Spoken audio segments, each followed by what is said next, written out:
welcome back to my channel. So for today's video we are going to talk about a very recent case, University of Idaho murders. This case has been keeping me up all night since I've been following this case. I've been following this case from day one, and as time goes by it just gets more and more confusing. I understand that police are not releasing much information because this is an ongoing investigation. They can just release information, it could hurt the case. But still, I can't stop thinking about these 4 people who had their whole lives ahead of them. So I really needed to talk to someone about this case, so I figured why not talk to you guys. So without any further ado, let's just start this video. On November 13th of 2022, 4 University of Idaho students were brutally murdered at their off-campus house. The victims were 21-year-old Kaylee Goncalves, 21-year-old Madison Mogen, 20-year-old Xana Kernodle, and 20-year-old Chapin. Madison Mogen, who went by Maddie, was majoring in marketing. Her grandmother, Kim Chili, said that Maddie had always been a gentle and caring person who kept many long-term friendships and close ties with an extended family. Maddie's boyfriend, Jack, said that she had been excited for graduation next year and talked about wanting to explore other parts of the world, and she always spread positivity and was very kind to people. Kaylee Goncalves had been set to graduate early in December and planned to move to Austin, Texas with one of her friends in June. She had secured a job there and was very excited about that. She was also planning a trip to Europe next year. Her older sister Olivia said that she and Maddie were the bridesmaids in her wedding and they had been best friends for years. And she said that her sister still shared a dog with her ex-boyfriend, and it seemed that eventually the two of them would end up back together. Chapin was one of 3 triplets who spent most of the day before the killings with his siblings. They were also University of Idaho students. His mother said that Ethan was the life of the party. He made everybody laugh and he was a very kind person. He played basketball in high school and his friends and family say that he always had a big smile. Xana Kernodle grew up in Idaho but spent time in Arizona in recent years, and according to her father, Jeffrey, she was strong-willed and had enjoyed having an independent life in college. As I said, Kaylee and Madison had been best friends for years, and Xana and Ethan were dating. That's why he was at the house, because he didn't live there, he was just staying the night with his girlfriend. So the 3 girls lived in a 3-floor, 6-bedroom apartment along with 2 other girls. And we can see they had a lot of pictures together in their Instagram, so I assume they got along very well. And these last 2 girls, they were at the house at the time of the murders but were left unharmed. So the bedrooms of the 2 surviving roommates were on the 1st floor, which from what I could understand was like a basement. And on the 2nd floor was Xana's room, where she was sleeping with Ethan. And on the 3rd floor were Maddie's and Kaylee's rooms. So on Saturday, November 12th, Kaylee posted a picture on Instagram with all of her roommates and Ethan. And the caption read, "One lucky girl to be surrounded by these people every day." So as I said, I think this indicates they all got along very well and they were all friends. On that night, Kaylee and Maddie went to a Kernodle bar downtown in Moscow. And according to police, they were there between 10 p.m. and 1 a.m. At around 1:40 a.m., they are seen on a video at the food truck just getting food, and then someone gave them a ride home. They got home at around 1:57 a.m. Welcome back. In this live stream from the grub truck, you see the girls walk into the frame and up to the food truck. It appears they're with a young man, the one in the hat and dark jacket. Here you can see him put his hood on. He hangs back several feet behind the girls as they order from the food truck. He then follows Kaylee and Maddie after they order and stands right next to them. It looks like he never ordered any food, but you can see him talking to other people there. Several minutes later, the girls grab their food, take a picture, laugh and talk to each other, and quickly walk away. One of the people the young man is talking to points out that the girls left. He throws up his hand, waits a moment, and then appears to walk after them. You see him wave at the girls and then walk a separate direction. This recording shows all 3 are at the food truck for about 10 minutes. There's a man in the video that is wearing a gray hoodie that people on social media have been very suspicious about, but police have said that he's not considered a suspect, nor is the person who drove them home. Meanwhile, Xana and Ethan were at a party at the Samakai house, which was very close to their home. Although the last time that they were seen was around 9:45 p.m. and they only got home at 1:45 a.m. No one knows where they were during those hours. And the two surviving roommates arrived from their night out before anyone else at around 1 a.m. Between 2:26 a.m. and 2:52, Kaylee and Madison called several times Kaylee's ex-boyfriend, Jack. They dated for a few years and had recently decided to go their separate ways, but police and her family don't believe that he has anything to do with the killings, and he has an alibi. Apparently, he was 5 hours away at the time of the murders.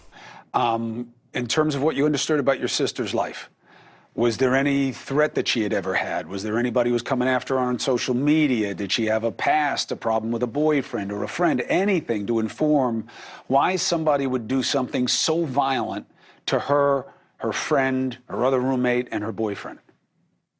Absolutely. There's nothing. There's no boy problem. There's no threat. There's no high-risk lifestyle that could have indicated this. It has taken all of us completely by shock, and we have absolutely no ideas. None. Investigators believe that the murders occurred between 3 a.m. and 4 a.m. on the second and third floors. The four students were stabbed to death with a large knife, and the murder weapon has not been found. At 11:58 a.m., 911 was called reporting an unconscious person. The call came from one of the surviving roommates' phone, and before they called 911, they called some friends over.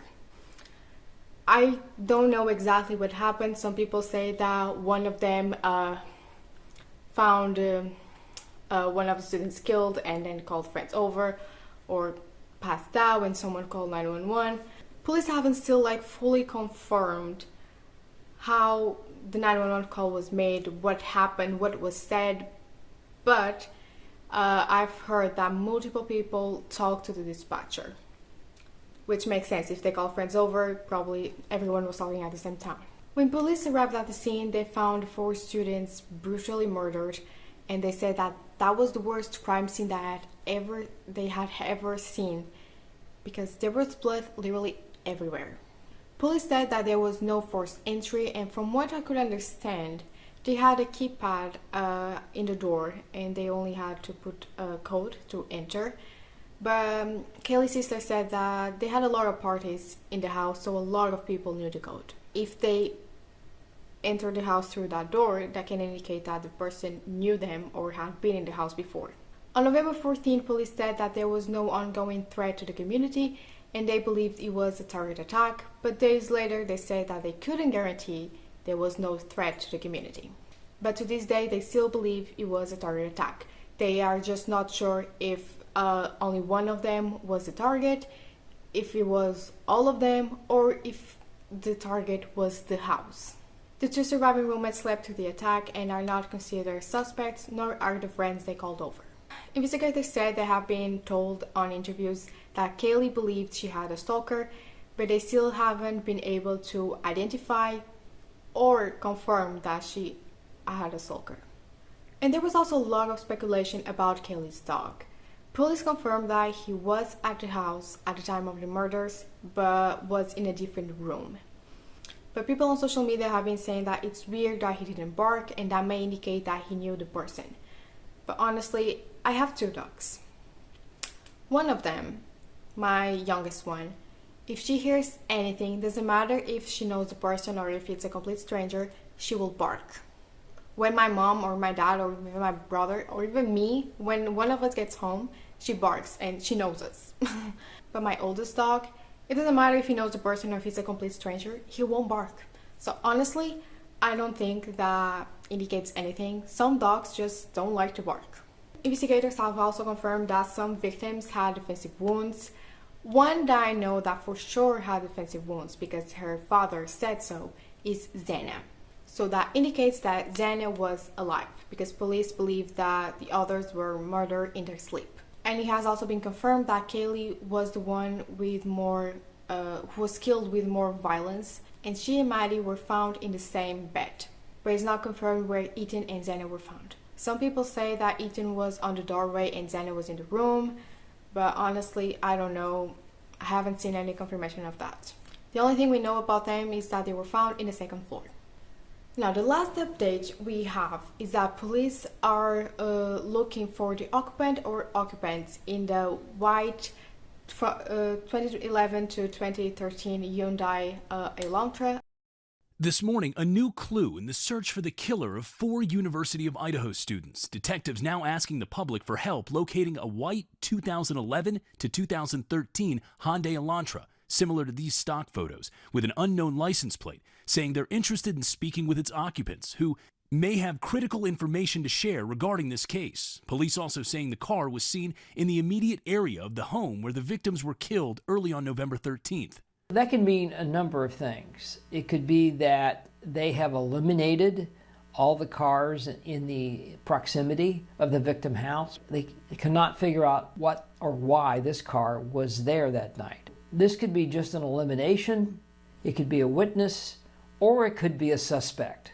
Now, as the investigation enters its 26th day, ABC News obtaining new body camera footage from that night showing an unrelated police stop nearby at about 3 a.m., around the time authorities believe the murder took place. Police stopping 3 people for an alcohol offense in a field near the victim's home and near the Sigma Chi fraternity, where 2 of the victims, Xana Kernodle and Ethan Chapin, had been earlier that night.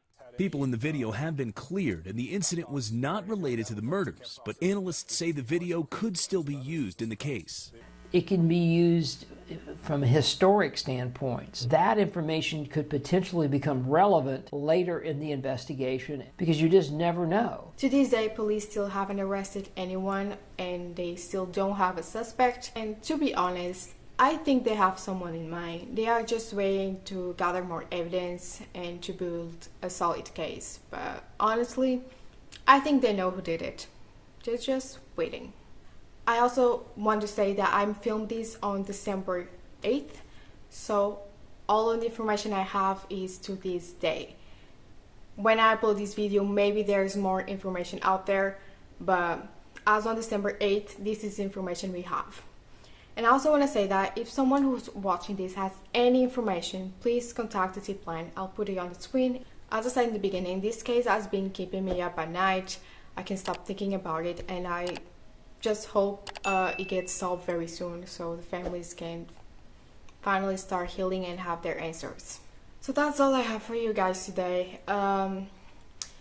If you have more information about the case, feel free to leave it in the comments. But just make sure that it's not rumors, okay? Because rumors can hurt the case. I've been hearing a lot of rumors about this case. So that's all I have for you guys today. Thank you so much for watching, and I'll see you on my next video. Bye bye.